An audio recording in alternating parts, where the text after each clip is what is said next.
Anak, malapit na Valentine's, wala ka pa rin jowa? Anong wala? Papunta na dito yung manliligaw ko, Nay. Talaga ba? Siguraduhin mong pogi at mayaman yan, ha? A few moments later. Tao po.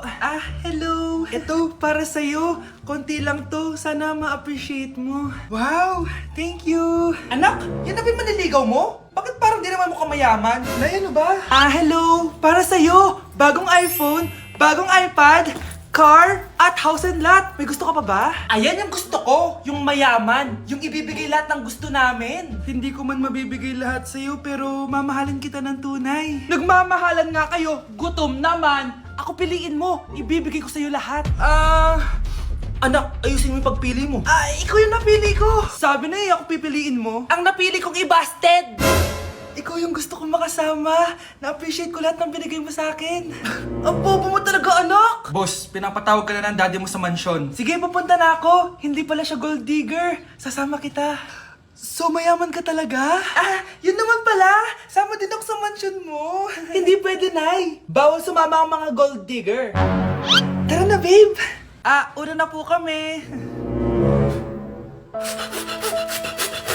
Manonood ako ng horror. Comedy na lang, puro ka horror. Nagmumukha ka ng multo. Di wag ka manood, basta horror ang papanoorin ko. Comedy nga, para masaya. Aba, pati yan pag-aawayan nyo? Ako na lang manonood. Ayan, comedy pa kasi gusto mo. Nakakatawa kasi yung mukha mo. Nayo! Anak, saan niyo gusto pumunta sa Sabado? Sa Baguio, Nay, para malamig tapos maraming strawberry. La Union na lang tayo, Nay, para sa beach tayo tapos picture-picture tapos kain tayo ng seafood. Ano ba talaga? Baguio, Nay, La Union. O sige, magkanya-kanya na lang tayo, ha? Mga anak, bibili ako ng pagkain. Ano gusto nyo? Jollibee Cheesy Yum Burger! Abay, mala! Nagkasundo kayo, Gaya-gaya. Bias ko yun, Bias ko din yan. Pero narinig ko na may bagong special Cheesy Yum Burger at gusto ko itry. O sige, mga anak, wait nyo ako, ha? Mga anak, kain na!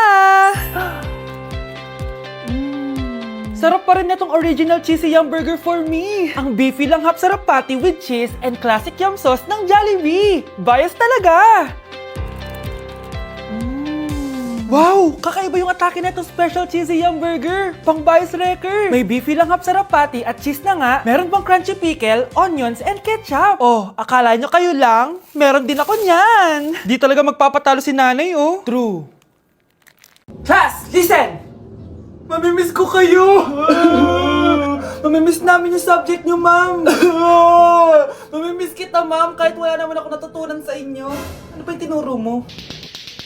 Aba, nag-iiyakan na kami dito? Naglalato-lato ka pa din?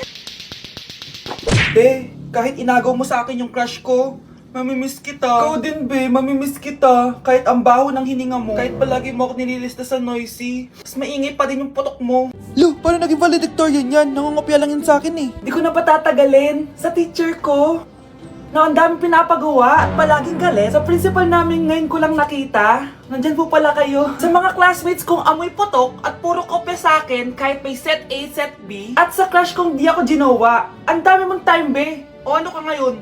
Pangit mo. Maraming salamat sa inyong lahat. Yun lang. Ma'am, para sa'yo to. Mamimiss ka namin, ma'am. Thank you sa lahat, ma'am. Yes, sa wakas, gagraduate na ako. Anak, proud ako sa'yo. Aba, bakit ka nandito? Ma'am, di ba graduation po natin ngayon? Ay, hindi ka gagraduate. Magsak ka sa akin, di ba? Ayan, kakalato-lato mo yan. Humanda ka sa akin sa bahay. See you na lang next year. Uulit ako. Guys, maganda kayo. Magbe-beach tayo next week. Magpapaganda na ako. Ready na ako sumisid. Oh, may ambagan to, Lo, magbe-beach. Baka oras na to para mag-break muna ako sa kakaaral. Teka, kaya ka ba mag-beach? Bakit parang mukhang ililibing ka na? Wow, nahiya ako sa'yo, te. Magbe-beach ka nga. Uod ka naman ng high school. Che! Pangit! Sinabihan niya akong pangit. Ayusin mo nga sarili mo, anak. Aral ka ng aral. Mas mukha ka ng nanay kaysa sa akin. Hindi pwede to. Kailangan kong maging fresh bago kami mag-beach. 3 days later. Oh, aalis na tayo. Asan na ba si Scarlett? Ano ba yan? Pa-importante kasi. Wait guys, andito na ako. Scarlett? Ikaw yan? Ano nangyari sa'yo, be? Nagparitoke ka, no? Retoke? No. Sabi ng nanay ko, masama kasi yung araw sa balat natin. Kaya sinare niya tong Garnier Vitamin C Serum. Anak, gamitin mo tong Garnier Vitamin C Serum. It can fade dark spots in just 3 days. For the mabilis and glow up ka dyan, anak. Oh, sino pang hindi nag-aambag dyan? Si Samantha hindi pa nagbabayad. Ha? magbabayad naman ako eh. Wala lang akong pera ngayon. Oh, maiwan na hindi nabayad ah. Kawawa ka naman, hindi ka makakasama sa amin. Oh, sa'yo na to. Baka sakaling maging fresh ka din like me. Salamat ah. Bye, punta na kami sa beach. Anak, umagang-umaga cellphone agad hawak mo. Tingnan mo ito napanood ko. Huwag mag-cellphone agad pagkagising mo sa umaga kasi pinapataas mo lang ang stress levels mo. Ano ba naman yan, Nay? Oh, doktor na may sabi ha. Tigilan mo na yan. Ah, maniniwala pala tayo sa doktor. Sige.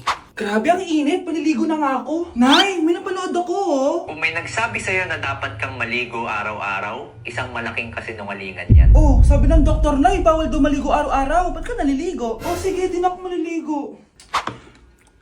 Kung akala mong healthy ang mga prutas, pakinggan mo tong sasabihin ko. Oh, Nay, nagsalita na yung doktor ha. Huwag ka na kumagat dyan. Pati ba naman prutas? Ay, magmamatcha na lang ako. Kung akala mong healthy ang mga matcha, pakinggan mo tong sasabihin ko. Hala, sabi ng doktor, hindi daw healthy yung matcha, Nay. Huwag mo na inumin yan, ha? Pati matcha bawal. Sinisira mo ang utak mo sa paggamit ng mga betchin. Oh, Nay, sabi ng doktor, sinisira mo daw utak mo. Huwag ka na maglagay niyan. Tama na! Oo na, lahat ng ginagawa ko masama sa akin. O sige, Nay, titigil na ako. Basta mag-cellphone na ako, ha? Sige na, mag-cellphone ka na. Pero huwag ka magpupuyat, ha? Masama pa rin yon. Malaking kasinungalingan yung sinasabi nilang bawal ka magpuyat. Anong sabi mo, Nay? Sabi ng doktor, pwede naman eh. Bye! Kawawa ka naman, be. Nireject ka ng crush mo. Ang pangit niya kasi. Tara na nga, baka mahawa pa tayo sa kapangitan niya. Humanda kayo sa akin. Maghihiganti ako sa inyo. A few moments later.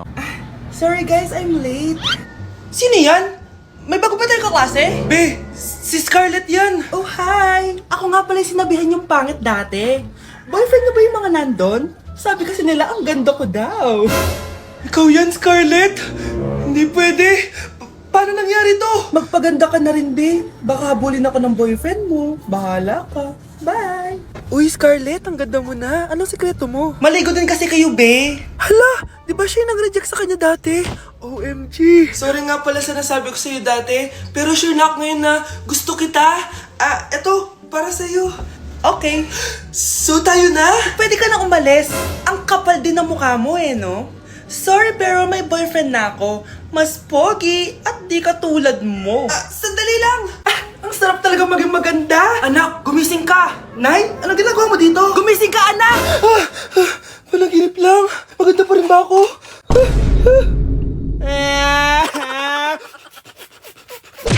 Ang bago nating top 1 ay si Samantha. Ang galing mo, Samantha. Naku, basic lang yan.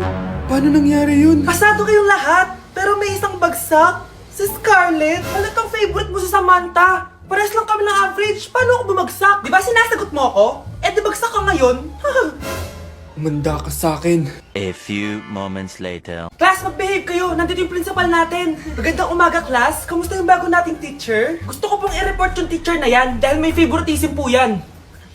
Favoritism? Sinungaling ka, Scarlett! Mabait sa amin si ma'am! Opo ma'am! Mabait po ako sa kanila! Pantay-pantay lang po yung tingin ko sa kanila! Huwag mo na pagtakpan nanay mo, Samantha! Hala, OMG, magnanay sila. Ma'am principal, pagpasensyahan niyo na siya. Baka di niya alam yung sinasabi niya. Meron ako ebidensya dito na nagpapatunay na binigyan ng sagot ni ma'am si Samantha. At tinawag ng nanay si ma'am. Bawal to sa school natin Kayong dalawa, mag-usap tayo sa principal's office. Ma'am, magpapaliwanag po ako. Ang bago nating top 1 ay si Scarlett. Yes, Scarlett, deserve mo yan. Marami pong salamat, ma'am principal. Alam mo, buti na lang hindi mo na teacher yung nanay mo. Anong sabi mo? Hindi mo ba alam na magkapatid kayo ni Samantha? Iisa lang kayo ng nanay. Anak, boyfriend mo ba yung anak ng kapitbahay natin? Opo, Nay. Ano? Ayoko yun. Makipaghiwalay ka na doon. Bakit naman, Nay? Mahal namin yung isa't isa. Di nga marunong magbayad ng utang yung nanay nun. Oh, ano naman kinalaman namin doon? Basta. Di kayo pwede nun. A few moments later. Babe, pumunta ka na. Tulog na si nanay. Hi, babe. Hello. Ba't parang kabado ka, babe? Kasi ayaw sa'yo ng nanay ko. Ayan na nga ba sinasabi ko? Nay! O anak, bakit nandito ka sa bahay ng babaeng yan? Nandito pala hindi marunong magbayad ng utang. Nahiya naman ako sa'yo, chismosa. Teka lang, magkano ba utang mo sa kanya, Nay? 50 pesos. 50 pesos lang yung utang niya sa'yo? 50 pesos lang, umiiyak na. Bakit? Malaking bagay na yun sa akin. Oo, ito. Bibigyan ko kayo tig 1,000 tig isa. Oh, ito Nay, manahimik ka na. Oh, magpapakasal na kami next week ng girlfriend ko Aba, kasal agad? Dagdagan mo to. Nay naman. Magkano po ba? 10 milyon. 10 milyon? Babe, mukhang 2050 pa tayo pwede magpakasal.